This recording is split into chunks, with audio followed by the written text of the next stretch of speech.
ए employability skills में total 5 unit है। आज के इस वीडियो में हम डिस्कस करेंगे यूनिट नंबर 1 कम्युनिकेशन स्किल्स के कंप्लीट नोट्स को। मैं गारंटी के साथ कहता हूं कि अगर आप इस वीडियो को पूरी देख लेते हैं, इसके बाद आपके मन में इस चैप्टर से रिलेटेड किसी तरह कोई डाउट नहीं बचेगा और कोई अदर वीडियो देखने की ज़रूरत नहीं पड़ेगी। यह जो वीडियो का जो नोट्स है ये NCERT बुक से बनाई गई है, तो बिल्कुल 100% करेक्ट नोट्स है। तो चलिए इस वीडियो को स्टार्ट करते हैं और यूनिट नंबर 1 कम्युनिकेशन स्किल्स को आज के इस कंप्लीट वीडियो में समझते हैं। सबसे पहला सेशन में आप लोगों को पढ़ना है मेथड्स ऑफ कम्युनिकेशन। उससे पहले जानते हैं कि कम्युनिकेशन होता क्या है। तो लैटिन में एक वर्ड है कम्युनिकेयर, जिसका मतलब है टू शेयर, उसी से कम्युनिकेशन बना है। यानी कि कम्युनिकेशन का मतलब होता है जब आप अपनी बातों को एक दूसरे से शेयर करते हैं, एक दूसरे के पास पहुंचाते हैं, उसे ही हम कहते हैं कम्युनिकेशन। एक अच्छा कम्युनिकेशन होने के लिए आपकी बातों में क्लैरिटी होनी चाहिए और कॉन्साइज होनी चाहिए। यानी आप अपनी बातों को घुमा घुमा करके नहीं बताएंगे, टू द पॉइंट बताएंगे और बिल्कुल अच्छे तरीके से बताएंगे, क्लियर बताएंगे, उसे ही हम एक अच्छा कम्युनिकेशन कहते हैं। अब बात करते हैं कम्युनिकेशन के 3 पार्ट्स की। तो किसी भी कम्युनिकेशन में टोटल 3 पार्ट होता है। पहला पार्ट होता है ट्रांसमिटिंग। ट्रांसमिटिंग का मतलब हो गया कि मैसेज को भेजना। तो मैसेज को भेजने का काम कौन करता है? सेंडर करता है। तो sender transmit the message through one medium और अनदर। किसी भी मीडियम से सेंडर क्या करता है? अपनी मैसेज को भेजता है, उसे ही कहेंगे हम ट्रांसमिटिंग। उसके बाद आते हैं लिसनिंग। अब सेंडर ने मैसेज भेज दिया तो उसके बाद कोई व्यक्ति होगा जो रिसीव करेगा। तो लिसनिंग का काम कौन करेगा? रिसीवर। रिसीवर उस बात को सुनेगा, समझेगा कि क्या बातें वहाँ पर बताई गई थी। उसके बाद नेक्स्ट आते हैं फीडबैक। जब सेंडर ने रिसीवर को कोई मैसेज भेजा तो उसे कैसे पता चलेगा कि जो मैसेज है करेक्ट पहुंच गया या नहीं पहुंचा? इसके लिए फीडबैक आता है। यानी कि जो रिसीवर है वो बताता है सेंडर को कि आपकी बातें मुझे अच्छे से समझ में आ गई, आपने जो मुझे बताया वो मैंने सुना। तो ये कन्फर्मेशन देने के लिए फीडबैक आता है। ठीक है, जब सेंडर ने कुछ रिसीवर को भेजा तो रिसीवर उसको रिप्लाई करता है कि मुझे आपकी बातें समझ में आ गई, यही होता है फीडबैक।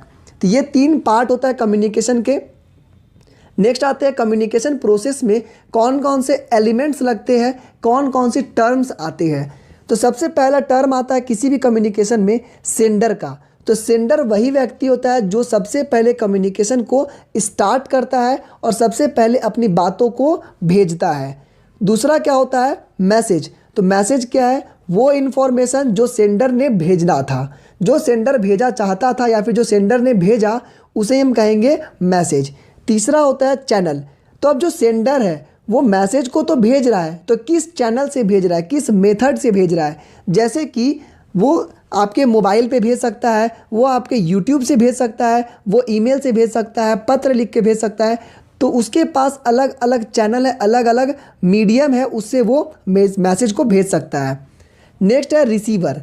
अब देखिए मैसेज भेजने का भी काम हो गया, तो अब आता है रिसीवर का काम। तो वो व्यक्ति जो मैसेज को रिसीव करता है, जो सुनता है, समझता है, उसे ही कहेंगे रिसीवर। और फीडबैक क्या होता है? जब रिसीवर ने उस बात को सुन लिया उसके बाद वो रिस्पॉन्स करता है कि मुझे आपकी बातें सुनाई दी, मुझे ये बातें समझ में आई। तो ये कम्युनिकेशन का एलिमेंट्स होता है, प्रोसेस होता है। नेक्स्ट बात करते हैं मेथड्स ऑफ कम्युनिकेशन। तो हम लोग कम्युनिकेशन किस किस तरीके से कर सकते हैं। तो सबसे पहला तो आप कम्युनिकेशन फेस टू फेस कर सकते हैं। उसके बाद आप कम्युनिकेशन बहुत तरह के इनफॉर्मल तरीके से कर सकते हैं, ईमेल के जरिए कर सकते हैं, नोटिस बना सकते हैं, आप बिजनेस की मीटिंग कर सकते हैं। उसके बाद फ़ोन कॉल, मैसेज, न्यूज़लेटर से भी आप कम्युनिकेशन कर सकते हैं। तो कम्युनिकेशन का बेसिक मतलब यही होता है, आप अपनी बातों को एक जगह से दूसरे जगह पहुंचाना, दूसरे व्यक्ति तक पहुंचाना, वही कम्युनिकेशन होता है। तो अलग अलग मेथड है, आप किसी भी तरीके से अपनी बातों को पहुंचा सकते हैं।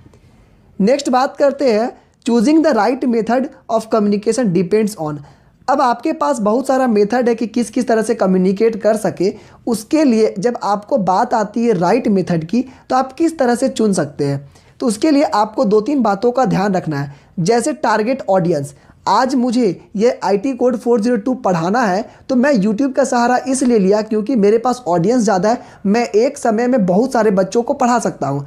तो मैंने ऑडियंस को देखा, उसके बाद कॉस्ट देखा जाता है कि जो आप मैसेज भेज रहे हैं उसमें कॉस्ट कितना लग रहा है, जितना कम कॉस्ट लगे वो ज़्यादा अच्छा होता है। किस टाइप का इन्फॉर्मेशन है उसी हिसाब से हम लोग देखते हैं कि हमको उस मैसेज को एरोप्लेन से भेजना है या आपको ईमेल से भेजना है या आपको पोस्ट कार्ड से भेजना है, किस तरह से भेजना है वो मैसेज पर डिपेंड करता है। उसके बाद अर्जेंसी और प्रायोरिटी पे आते हैं। तो जब हम मेथड को चुनते हैं उस समय अर्जेंसी और प्रायोरिटी को भी देखते हैं। बहुत ज़्यादा अर्जेंट है तो कॉल कर लेते हैं, जब अर्जेंट उतना नहीं है तो व्हाट्सएप पे मैसेज कर देते हैं। इस तरह से हम लोग मेथड को चुनते हैं अपनी बातों को दूसरे तक पहुंचाने में। नेक्स्ट सेशन में आपको पढ़ना है वर्बल कम्युनिकेशन। वर्बल का बेसिक मतलब होता है वर्ड्स, ठीक है।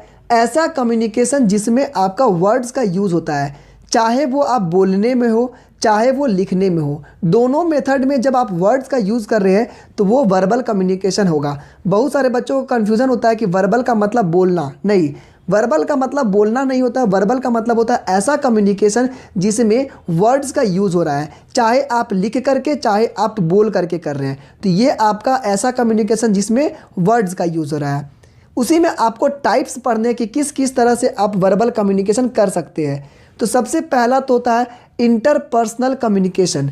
इंटरपर्सनल कम्युनिकेशन क्या हो गया, जब आप अपनी बात पर्सनली करते हैं, जैसे मैं अपने दोस्तों से बात करूंगा तो ये क्या हुआ, एक पर्सनल कम्युनिकेशन हुआ, पर्सनल बातें हो रही है तो इंटरपर्सनल हो गया, ठीक है। ये फॉर्मल इनफॉर्मल दोनों तरीका का हो सकता है, चाहे वो बिजनेस मीटिंग में होता है, कभी कभी बॉस अपने एक एम्प्लॉय से बात कर रहा है तो फॉर्मल तरीके से बात करेगा, इनफॉर्मल तरीके से भी आप इंटरपर्सनल कम्युनिकेशन कर सकते हैं। उसके बाद क्या हुआ, रिटेन कम्युनिकेशन, लिख करके आप कर सकते हैं। उसके बाद स्मॉल ग्रुप कम्युनिकेशन, इस जगह पर आप 2 या 2 से ज़्यादा लोगों को बुला करके मीटिंग करते हैं और मीटिंग करने के बाद वहाँ पर कम्युनिकेट करते हैं। उसके बाद क्या है, पब्लिक कम्युनिकेशन। इसका मतलब है आप स्टेज पर जाइए, एक बार बोलिएगा तो हज़ारों लाखों ऑडियंस आपसे सुन रहे हैं। तो यहाँ पर वर्बल कम्युनिकेशन का मतलब वही हो गया जो कम्युनिकेशन में आप वर्ड्स का यूज़ करते हैं, चाहे बोल करके चाहे लिख करके। तो बहुत तरह से कम्युनिकेशन कर सकते हैं। इंटरपर्सनल हो गया, रिटन कम्युनिकेशन हो गया, स्मॉल ग्रुप में आप बातें कर सकते हैं या फिर आप पब्लिक कम्युनिकेशन कर सकते हैं। तो इस तरह से आप वर्बल कम्युनिकेशन को कर सकते हैं। अब कुछ बातें आती है जो बहुत ही इंपॉर्टेंट क्वेश्चन के रूप में आती है। ये वीवीआई क्वेश्चन है आपका, एडवांटेज और डिसएडवांटेज ऑफ वर्बल कम्युनिकेशन। तो देखिए वर्बल कम्युनिकेशन जो आप वर्ड्स से बोल रहे हैं तो ये क्या है, बहुत ही ज़्यादा इजी होता है, आसान और बहुत ज़्यादा क्विक होता है, ठीक है। तो यहाँ पर आपको रिस्पॉन्स भी जल्दी मिलता है। तो एडवांटेज क्या हो गया, वर्बल कम्युनिकेशन में आप या तो वर्ड को लिख करके या तो आप बोल करके करते हैं, तो इससे क्या हो गया, आइडियाज़ आप जल्दी से कम्युनिकेट कर सकते हैं और बहुत ज़्यादा फास्ट होता है। नेक्स्ट बात करते हैं इसके डिसएडवांटेज की। तो इसका डिसएडवांटेज ये है कि जब आप लिख करके या जब आप बोल करके किसी कम्युनिकेट करते किसी से, उस समय ये चीज़ होनी चाहिए कि जो मैं बोल रहा हूँ वो लैंग्वेज सामने वाले को समझ में आना चाहिए। जैसे कि मैं अभी हिंदी बोल रहा हूँ और इंग्लिश मिक्स करके, तो आपको समझ में आ रहा है, तो ये वर्बल कम्युनिकेशन का एक अच्छा एडवांटेज है। अब मान के चलिए मैं कुछ ऐसी लैंग्वेज बोलूं जो आपको समझ में नहीं आ रहा है, या फिर कुछ ऐसी वर्ड्स का यूज़ करूं जो कंफ्यूजिंग है, आपको उस वर्ड का मीनिंग समझ में नहीं आ रहा है। इस मेथड में भी ये डिसएडवांटेज हो गया, क्योंकि वर्ड्स है तो वर्ड्स का मीनिंग आना आपको ज़रूरी है। तो एडवांटेज क्या हो गया, क्विक है और बहुत ही ज़्यादा आसान है। डिसएडवांटेज क्या हो गया कि उसके वर्ड के आपको मीनिंग मालूम होना चाहिए, बिना मतलब का उस वर्ड से कन्फ्यूज़न क्रिएट हो सकता है। नेक्स्ट बात करते हैं मास्टरिंग द वर्बल कम्युनिकेशन।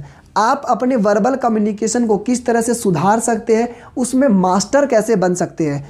उसके लिए सबसे पहले आपको करना क्या है, थिंक बिफोर यू स्पीक। जब भी आप कुछ बोलते हैं किसी टॉपिक पे, आप स्टेज पे या तो सामने वाले पे बोलने चाहते हैं, उस समय आपको पहले सोचना है, समझना है कि आप क्या बोलने जा रहे हैं, और उसकी तैयारी अगर आप पहले से कर लेते हैं तो ज़्यादा अच्छा है।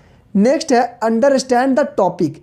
जब आप कुछ बोलने जा रहे हैं उससे पहले आप उस टॉपिक को समझिए। मान के चलिए अभी बजट के बारे में कोई डिस्कशन हो रहा है और आपको बजट का कोई नॉलेज नहीं है, आप मेरे सामने आकर के बजट के बारे में झाड़ रहे हैं, तो इसका मतलब क्या हो गया, वो एक अच्छा वर्बल कम्युनिकेशन नहीं हुआ, वो बस डींगे हाँकना हो गया।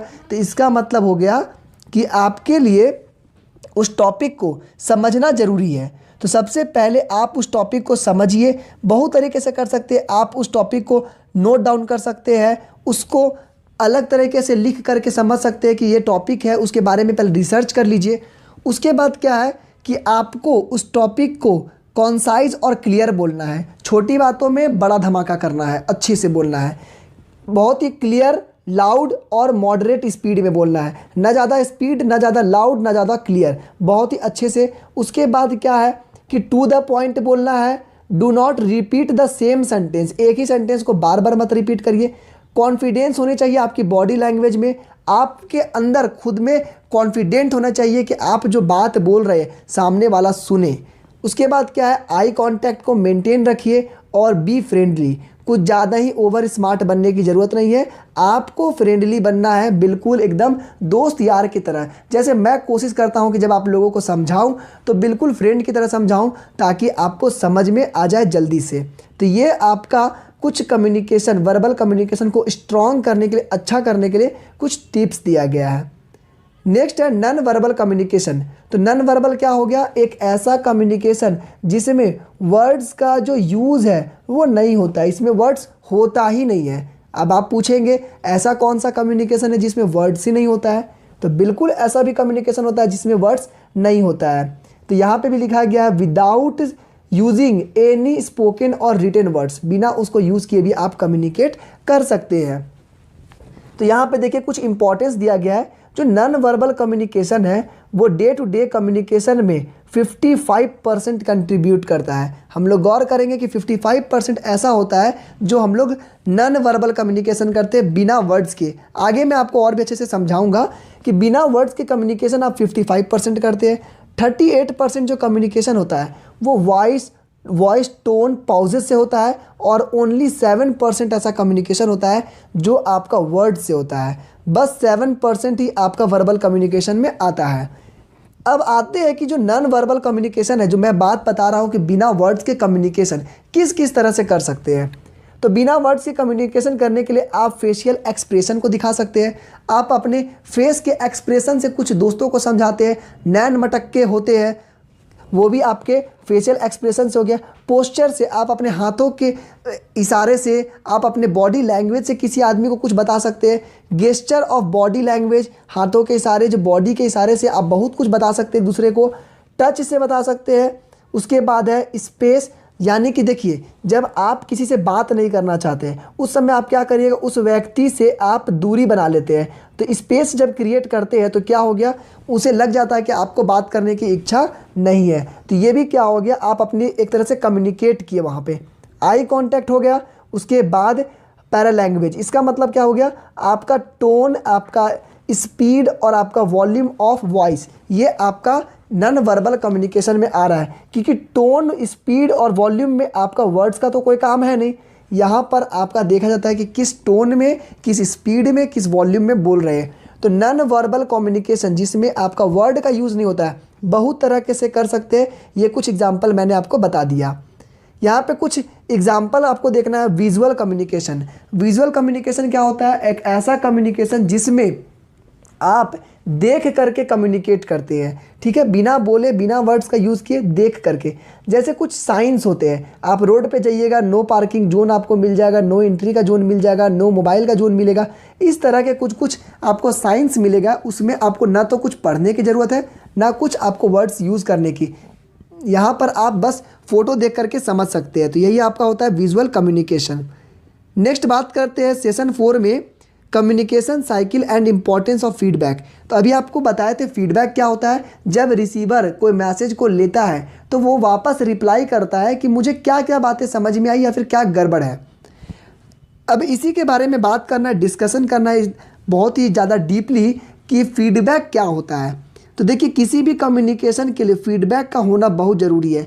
जैसे कि आप स्टेज पर गए, आप एक भाषण दिए या फिर आप एक पोएम सुनाए, उसके बाद टीचर आपको कमेंट करती है कि देखो आपने यहाँ पर गलती किया, आपका टोन ऐसा रहना चाहिए, आपके ये पॉइंट्स गलत थे, आपका जो लैंग्वेज था उसमें ये प्रॉब्लम था। तो जब टीचर आपको फीडबैक देती है, उस फीडबैक लेने के बाद आपके अंदर क्या होता है, निखार आता है। आप नेक्स्ट टाइम उससे अच्छा बोलेंगे, नेक्स्ट टाइम उससे और अच्छा बोलेंगे। तो किसी भी इफ़ेक्टिव कम्युनिकेशन के लिए फीडबैक का होना ज़रूरी है, क्योंकि ये हमारी गलतियों को बताता है और हम इससे अपने आप को सुधारते हैं और भी अच्छा करते हैं। फीडबैक क्या क्या हो सकता है? एक तो पॉजिटिव होगा, नेगेटिव होगा या नो फीडबैक होगा।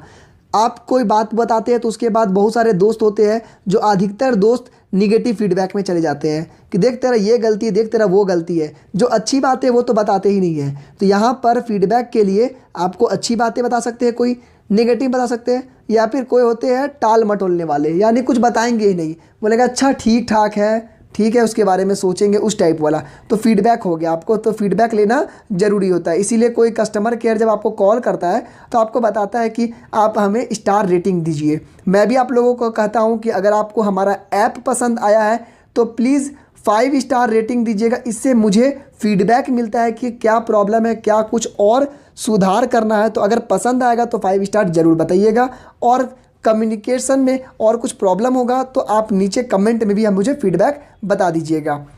नेक्स्ट आते हैं, अ गुड फीडबैक क्या होता है? एक अच्छा फीडबैक किसे कहेंगे? तो एक अच्छा फीडबैक उसे कहेंगे जब स्पेसिफिक होगा। वो जो फीडबैक है स्पेसिफिक होगा। जब आप किसी से फीडबैक दीजिएगा तो आपको स्पेसिफिक होना है कि आप किसके बारे में फीडबैक दे रहे हैं। घुमा फिरा कर के बातें मत बताइए। जो जनरल चीज़ें हैं, जो जनरल सभी को पता है, वो मत बताइए। आप बस उस पॉइंट को बताइए जहाँ उसकी गड़बड़ है, या फिर उस पॉइंट को बताइए जहाँ पर उसकी अच्छाई है। तो ये आपको स्पेसिफिक बताना है। टाइमली होना चाहिए। ऐसा नहीं है कि आज का फीडबैक आपको लेने के लिए आज बोले तो अब आप फीडबैक दीजिएगा 10 साल बाद, उसका वैल्यू ही नहीं बचेगा। तो आपको उस पर्टिकुलर टाइम पे फीडबैक देना है। पोलाइट होना है। आपको अगर किसी तरह का कोई प्रॉब्लम भी है, सजेशन भी है, तो आपको पोलाइट होकर के बोलना है कि सर मुझे इस ऐप में या फिर मुझे इसमें ये प्रॉब्लम है, या फिर आप इसमें कर देंगे तो ज़्यादा अच्छा रहेगा। तो ये पोलाइटनेस रहनी चाहिए। उसके बाद आते हैं ऑफरिंग कंटिन्यूइंग सपोर्ट।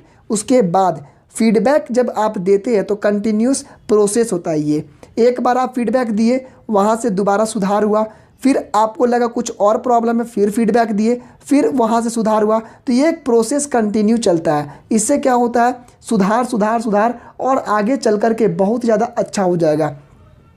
तो फीडबैक आपको हमेशा स्पेसिफिक देना है, टाइमली देना है, पोलाइट होकर के देना है, और कंटिन्यू सपोर्टिव रहना चाहिए ये फीडबैक, ताकि आगे चल कर के इसमें और भी सुधार हो सके। इम्पॉर्टेंस ऑफ फीडबैक क्या होता है? देखिए, फीडबैक लेने से फ़ायदा क्या क्या हुआ पहले अब उससे बताते हैं। मैं भी फीडबैक के लिए बहुत ज़्यादा आप लोगों को बोलते रहता हूँ कि ऐप को आप 5 स्टार दीजिए, या फिर आपको जो लग रहा है आप जल्दी से कमेंट करिए। मैं हमेशा मांगता हूँ कमेंट। क्यों? क्योंकि कमेंट से मुझे अपना समझ में आता है कि जो आप लिसनर है, जो आप सुन रहे, आपको कितना समझ में आया, किस जगह पर प्रॉब्लम हुआ, वो आप मुझसे शेयर करते हैं। तो ये हो गया वैलिडेट्स इफेक्टिव लिसनिंग। इससे पता चलता है कि लिसनिंग कितना अच्छा हुआ है। नेक्स्ट है, इससे मोटिवेशन मिलती है। मुझे भी मोटिवेशन मिलती है कि आप जब फीडबैक देते हैं कि सर आपका ये टॉपिक अच्छा लगा, सर आपको यहाँ पे कुछ चेंजेस लाना है, इससे मोटिवेट होता है। नेक्स्ट आते हैं, it is always there every time you speak to a person we communicate feedback, so it is impossible to provide one. तो बोल रहा जा रहा है कि यहाँ पर कोई ज़रूरी नहीं है कि हर बार आपको रिप्लाई मिले ही मिले, क्योंकि जो फीडबैक होता है कभी कभी इतना ज़्यादा आ जाता है कि सभी को रिप्लाई करना मुश्किल हो जाता है। नेक्स्ट है, इट बूस्ट्स लर्निंग। आपके लर्निंग को बढ़ाता है, क्योंकि आप अपने आप में जब सुधार ला रहे हैं तो और अच्छा कर रहे हैं। तो इससे आप में लर्निंग की कैपेबिलिटी अच्छी हो रही है। It improves performance. जब आप फीडबैक लेते हैं, आप अपने आप में सुधार करेंगे तो आपके परफॉर्मेंस खुद ब खुद सुधर जाएगी। तो यहाँ पे कुछ इंपॉर्टेंट फीडबैक के जो पॉइंट्स हैं आपको याद रखने हैं। नेक्स्ट सेशन 5 में आपको पढ़ना है बैरियर्स टू इफेक्टिव कम्युनिकेशन। देखिए, इफेक्टिव कम्युनिकेशन क्या होता है, उसके बाद हम लोग आएंगे बैरियर्स के बारे में। इफेक्टिव कम्युनिकेशन यानी कि अच्छा कम्युनिकेशन किसे कहेंगे? तो एक अच्छा, एक शानदार कम्युनिकेशन के लिए आपको 7 C's का एक फॉर्मूला दिया गया है। 7 C का एक फॉर्मूला दिया गया है। उस C के फॉर्मूला को आपको अच्छे से याद रखना है। फॉर्मूला क्या है? सबसे पहले आपकी बातें क्लियर होनी चाहिए, कॉन्साइज होनी चाहिए, कंक्रीट होनी चाहिए, यानी बातों में दम होना चाहिए। जो आप बात बोल रहे हो उसमें दम होना चाहिए, एक जान होना चाहिए। एग्जैक्ट उसी वर्ड को, उसी फ्रेज़ को यूज़ करिए जो आप बोलना चाहते हैं। उसके बाद आपकी इन्फॉर्मेशन करेक्ट होनी चाहिए। बातों को उल्टा सीधा बताने से अच्छा है कि आप कम्युनिकेशन में करेक्ट इन्फॉर्मेशन दीजिए। कोहेरेंट होनी चाहिए। जब आप किसी टॉपिक पे बात कर रहे हैं तो आपको भी उसी टॉपिक पे कमेंट करना है। ऐसा नहीं है कि जब आप बातें चल रही है बजट की और आप बातें कर रहे हैं वहाँ पर बाढ़ के और ऐसे ऐसी बातें कर रहे हैं जिसका कोई लेना देना नहीं उस टॉपिक से। तो आपको उस टॉपिक पे रहना है, कंप्लीट आपको बोल रहना है। और लास्ट वन है कर्टियस होना चाहिए, यानी आपको पोलाइट होकर के अच्छे से बातों को बोलना है, फ्रेंडली होकर के बातों को बोलना है। तो एक इफेक्टिव कम्युनिकेशन के लिए आपके पास 7C का एक फॉर्मूला है, VVI है, बिल्कुल याद रखिएगा। ये क्वेश्चन आपको एग्जामिनेशन में पिछले साल भी पूछा गया था और ये कंटिन्यू पूछा ही जाएगा। तो 7C का एक फॉर्मूला है जिससे आप अपने कम्युनिकेशन को अच्छे कर सकते हैं, तो इसको नोट कर लीजिएगा। नेक्स्ट अब आते हैं बैरियर्स टू इफेक्टिव कम्युनिकेशन। एक अच्छा कम्युनिकेशन का बैरियर क्या क्या होता है, प्रॉब्लम क्या क्या होता है उसके बीच में। तो सबसे पहला प्रॉब्लम जो होता है वो फिजिकल बैरियर होता है। फिजिकल बैरियर का मतलब क्या हो गया, इन्वायरमेंटल बैरियर। जब आप अपनी बातों को बोलते हैं या फिर जब आप कम्युनिकेट करना चाहते हैं उस कंडीशन में, मान के चलिए मैं अभी आपको पढ़ा रहा हूँ और बगल में बहुत ज़्यादा गर्मी आ रहा है, पंखा नहीं चल रहा है, एसी नहीं चल रहा है। इस कंडीशन में गर्मी में अगर आपको कुछ काम करने बोला जाए तो आप नहीं कर पाएंगे। तो ये क्या हो गया, फिजिकल बैरियर है, इन्वायरमेंटल बैरियर है। आपका इन्वायरमेंट अच्छा होना चाहिए कम्युनिकेशन के लिए। दूसरा है लिंग्विस्टिक बैरियर। लिंग्विस्टिक का मतलब हो गया लैंग्वेज का जो बैरियर है। कभी कभी ऐसा होता है जो सेंडर है वो मान के चलिए मलयालम बोल रहा है और रिसीवर जो इंग्लिश जानता है, दोनों के बीच में कम्युनिकेशन हो ही नहीं सकता है। तो ये लिंग्विस्टिक बैरियर हो गया, आपके लैंग्वेज का बैरियर। उसके बाद आता है इंटरपर्सनल बैरियर, अपने आपसी बैरियर भी होता है। आपके मन में किसी एक दूसरे जो दोस्त है या फिर कोई दुश्मन है आपके, उसके प्रति द्वेष है, लड़ाई है, तो आपके बीच में कम्युनिकेशन अच्छा नहीं हो पाएगा। वो एक बैरियर है, ये आपको हमेशा याद रहेगा कि उसने मुझे धोखा दिया तो मैं उससे अच्छे से बातें नहीं कर पाऊँगा। नेक्स्ट है ऑर्गेनाइजनल बैरियर। ये क्या होता है, इसका मतलब होता है ये एक स्ट्रक्चर है। जब आप ऑफिस में जाएंगे, जब आप स्कूल में जाएंगे, जब आप कहीं एक बड़े प्रतिष्ठान में जाएंगे तो वहाँ पे देखे होंगे कि कुछ कस्टम है, कुछ रूल्स है। आप अपने प्रिंसिपल से, आप अपने टीचर से मजाक नहीं कर सकते हैं, आप अपने बॉस से मजाक नहीं कर सकते। तो ये क्या हो गया, एक बैरियर है, आपके कम्युनिकेशन को एक बांध दे रहा है कि आपको सर्टेन यही चीज़ यूज़ करना है, आप सर्टेन यही रूल्स लगा करके आप उनसे बात कर सकते हैं। तो ये ऑर्गेनाइजनल बैरियर है। नेक्स्ट है कल्चरल बैरियर। कभी कभी ऐसा होता है कि आपका कल्चर दूसरे के कल्चर से मैच नहीं करता है, दोनों के कल्चर में बहुत ज़्यादा डिफरेंस होता है। जब डिफरेंस होता है तो दोनों में कम्युनिकेशन में अच्छा नहीं होगा, ठीक है। अब मान के चलिए कि बहुत कोई का पसंद कुछ और होता है, दूसरे का पसंद कुछ और होता है। तो एक कल्चरल तौर पर जब आपकी मत जो है, जो आपकी जो सोच है नहीं मैच कर रही है तो आपका कम्युनिकेशन भी अच्छा नहीं होगा। तो ये सब बैरियर्स होते हैं। इन बैरियर्स को ख़त्म करने का, ठीक करने का क्या क्या उपाय है, आप किस तरह से ठीक कर सकते हैं। तो सबसे पहले तो आप इन बैरियर को हटाने के लिए सबसे पहला लैंग्वेज को सिंपल करिए, जितना हो सके एक कॉमन लैंग्वेज में बोलिए जो कि सभी को समझ सके। दूसरा, कल्चर और रिलीजन या ज्योग्राफी पे एजम्पशन को हटा दीजिए। आपके मन में जो चल रहा है कि उस पर्टिकुलर रीजन के लोग गंवार हैं, उन पर्टिकुलर रीजन के लोग को कुछ नहीं आता है या फिर वे बहुत ज़्यादा समझदार है, बहुत ज़्यादा, तो इस तरह का जो सोच है उसको हटाइए। उसके बाद है कम्युनिकेशन में जितना हो सके पर्सन टू पर्सन करने की कोशिश करिए, बार बार कोशिश करिए अलग अलग लोगों से बात करने का, तब आप इस बैरियर को हटा सकते हैं। उसके बाद आप विजुअल्स को यूज़ कर सकते हैं। जब आप मान के चलिए लैंग्वेज नहीं काम कर रहा है तो उस जगह पे आप ड्राइंग बना करके समझा सकते हैं। टेक हेल्प ऑफ ट्रांसलेटर, आप ट्रांसलेटर को यूज़ कर सकते हैं ताकि अलग अलग लैंग्वेज का जो बैरियर है वो ठीक हो सके।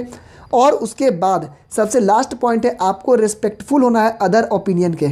सामने वाला जो बात बोल रहा है उस पर आपको रिस्पेक्टफुल होना है। आप उसको पसंद करते हैं या नहीं करते हैं वो अलग की बात है, लेकिन आपको उसकी ओपिनियन पे रिस्पेक्टफुल होना है, आपको अच्छे से उसकी बातों को सुनना है, समझना है।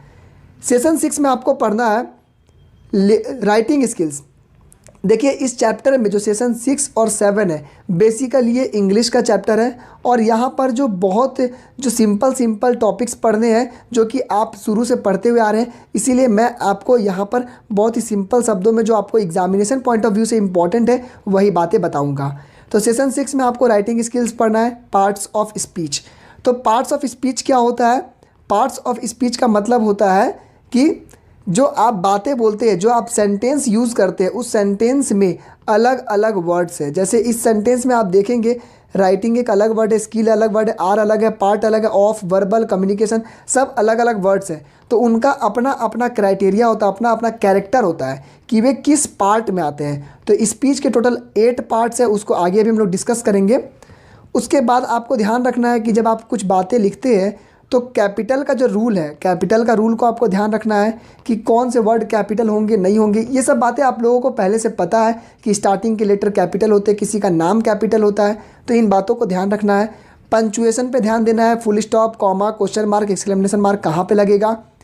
पार्ट्स ऑफ स्पीच के बारे में बात करें तो स्पीच के टोटल 8 पार्ट्स हैं, यानी किसी भी सेंटेंस को आप 8 पार्ट्स में आप सारे वर्ड्स को आइडेंटिफाई कर सकते हैं। या तो वो वर्ड नाउन होगा, प्रोनाउन होगा, एडजेक्टिव होगा, वर्ब होगा, एडवर्ब होगा, कंजक्शन होगा, प्रीपोजिशन होगा या इंटरजेक्शन होगा। यही 8 में से कोई एक चीज़ हो सकता है, कोई भी वर्ड। सेशन 7 में आपको पढ़ना है राइटिंग स्किल्स। राइटिंग स्किल्स का मतलब क्या हो गया, आप किस तरह से लिखते हैं। इसमें भी बेसिकली आपको वही बातें बताई जाएगी जो आप पहले से जानते हैं। तो यहाँ पर आपको एक्टिव और पैसिव वॉइस को जानना है। तो देखिए, किसी भी सेंटेंस को आप 2 तरीके से लिख सकते हैं, या तो एक्टिव या तो पैसिव। एक्टिव का एक एग्जांपल देखिए, Ram is reading a book.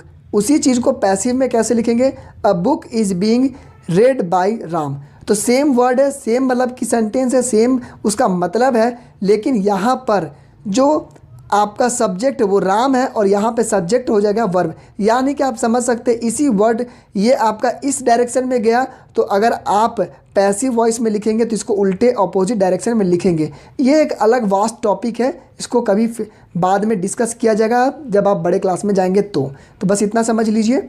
उसके बाद अब आते हैं टाइप्स ऑफ सेंटेंस। सेंटेंस कितने तरीके से हो सकता है। तो सेंटेंस के जो हर वर्ड है उसको तो हम आइडेंटिफाई कर सकते हैं 8 में, लेकिन यहाँ के जो सेंटेंस होते हैं वो 4 तरह का हो सकता है। पहला स्टेटमेंट या डिक्लेरेटिव, यानी जब आप बोलते हैं I am going to market, यह क्या है, स्टेटमेंट है या डिक्लेयर है। उसके बाद क्या है, क्वेश्चन या इंटरोगेटिव, आप किसी से क्वेश्चन पूछ सकते हैं तो वो भी आपका एक सेंटेंस का टाइप हो गया। उसके बाद इमोशन या रिएक्शन है कि किस तरह से, जैसे कि आप हिंदी में बोलते हैं अरे वो गिर गया, तो इसका मतलब क्या हो गया, एक्सक्लेमेटरी सेंटेंस हो गया।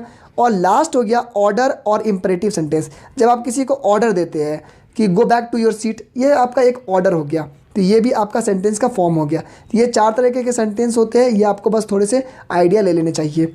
तो यहाँ पर आपको यह चैप्टर कंप्लीट हो गया है। इस चैप्टर को मैंने कंप्लीटली आपको डिस्कस किया हूँ।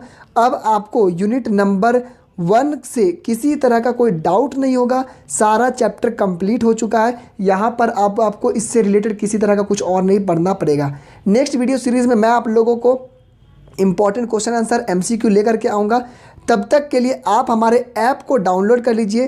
क्रैक माई CBSE ऐप है, उस ऐप में आपको सभी कुछ बिल्कुल फ्री ऑफ कॉस्ट मिलेगा, वहाँ पर आप डाउनलोड कर सकते हैं। आई होप कि आप लोगों को वीडियो पसंद आया होगा, तो प्लीज़ आप भी मुझे फीडबैक दीजिए, कमेंट करिए, और पसंद आया है तो लाइक करिए, नए हैं तो सब्सक्राइब कर लीजिए, ताकि आने वाले सारे वीडियोस आपको इसी तरह से मिलते रहेंगे। आज के इस वीडियो में बस इतना ही। Thank you and have a nice day.